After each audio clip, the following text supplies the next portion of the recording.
উদ্দেশ্য করে বলবো, একটু ভেবে দেখুন যে আপনি যে আল্লাহর আইনটাকে, হুকুমটাকে অমান্য করছেন, আর এই হুকুমটাকে অমান্য করে পৃথিবীর বুকে আপনি জীবন যাপন করছেন। আপনি একটু ভেবে দেখুন, আপনার শরীরের ভেতরে যতগুলো আপনার অঙ্গ প্রত্যঙ্গ আছে, একটা জিনিসকে আপনি অস্বীকার করে দেখিয়ে দেন যে এই জিনিসটা আল্লাহর নিয়ামতের বাইরে, একটাও পারবেন না। আপনার শরীরে যতগুলো নিয়ামত দেওয়া হয়েছে, চোখ, কান, নাক, হাত, পা, যতগুলো জিনিস দেওয়া হয়েছে, সমস্ত জিনিস হচ্ছে এইগুলো আল্লাহর নিয়ামত। যতগুলো জিনিস আল্লাহ তাআলা দিয়েছেন এইগুলোকে বাদ দেন।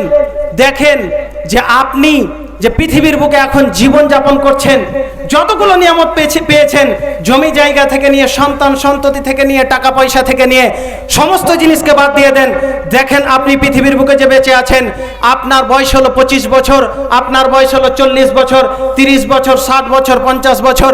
আপনি যে পৃথিবীর বুকে বেঁচে আছেন, তো আপনি যে অক্সিজেনটা ভোগ করছেন, এই অক্সিজেনের হিসাবটা আপনি একবার কষে দেখেন। যখন কোনো মা তার সন্তানকে প্রসব দেওয়ার জন্য, ডেলিভারি হওয়ার জন্য যখন হসপিটালে যায়, ওই সন্তানটাকে যখন সিজার করে বের করা হয়, সিজার করার পরে সন্তানের যখন অক্সিজেনের প্রয়োজন হয়, সন্তানটাকে যখন অক্সিজেন দেওয়া হয়, তখন দেখবেন 1 ঘন্টাতে, 2 ঘন্টাতে দেখবেন হাজার হাজার টাকা খরচ হয়ে যায়। আপনি মিনিমাম হিসাব করে নেন যে 5 ঘন্টাতে আপনাকে 50,000 টাকা লাগলো, তাহলে আপনি এই 25 বছরের জীবন পার করে দিয়েছেন, 30 বছরের জীবন পার করে দিয়েছেন, 40 বছরের জীবন পার করে দিয়েছেন, 60 বছরের জীবন পার করে দিয়েছেন। আর আজকে আপনি বেঁচে আছেন, আল্লাহর হুকুমকে অমান্য করছেন, আল্লাহর নিয়মগুলোকে আপনি অস্বীকার করে পৃথিবীর বুকে জীবন যাপন করছেন। সামান্য অক্সিজেনের হিসাবটা আপনি দিতে পারবেন না, সামান্য অক্সিজেনের হিসাবটা আপনি দিতে পারবেন না। আর আল্লাহ এতগুলো নিয়ামত দেওয়ার পরে আপনি কিভাবে অস্বীকার করছেন? এখন ভাববেন যে আল্লাহ যদি আমার উপরে নারাজ থাকে, তাহলে আমার অসুবিধা নাই কেন, আমার অসুবিধা হয় না কেন? কই, আমি তো একটা দিন তো দূরের কথা, একটা বেলা তো আমি না খেয়ে কাটালাম না। আপনার চাইতে কতগুলো আল্লাহর সঙ্গে অস্বীকার করেছিল, আল্লাহর সঙ্গে নফরমানি করেছিল। নমরুদ ছিল, ফেরাউন ছিল, তারা বড় বড় বাদশা ছিল, তাদেরকে আল্লাহ তাআলা ধন সম্পদ দিয়েছিলেন, তারাও তো পৃথিবীর বুকে জীবন যাপন করে গেছেন।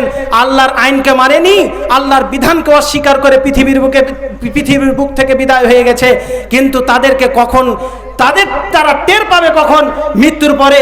আপনি যে বেঁচে আছেন, আপনি এতগুলো জীবনকে যে পার করে দিলেন, 60 বছরের জীবন পার করে দিলেন, 25 বছরের জীবন পার করে দিলেন, আপনি যখন মৃত্যুর মুখে পতিত হবেন, তখন আপনাকে কবরে গিয়ে আপনাকে হিসাব দেওয়া লাগবে যে আল্লাহ যতগুলো আপনার হুকুম দিয়েছেন, যতগুলো নিয়ম কানুন দিয়েছিলেন, এই নিয়ম কানুনগুলোকে অস্বীকার করার জন্য আপনি যে এড়িয়ে চলেছেন, এর জন্য আপনাকে জবাবদিহি করতে হবে।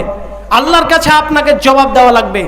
যতগুলো নিয়ামতকে আপনি অস্বীকার করে পৃথিবীর বুকে জীবন যাপন করছেন, তাহলে ভাবতে হবে, এখনো সময় আছে। দেখেন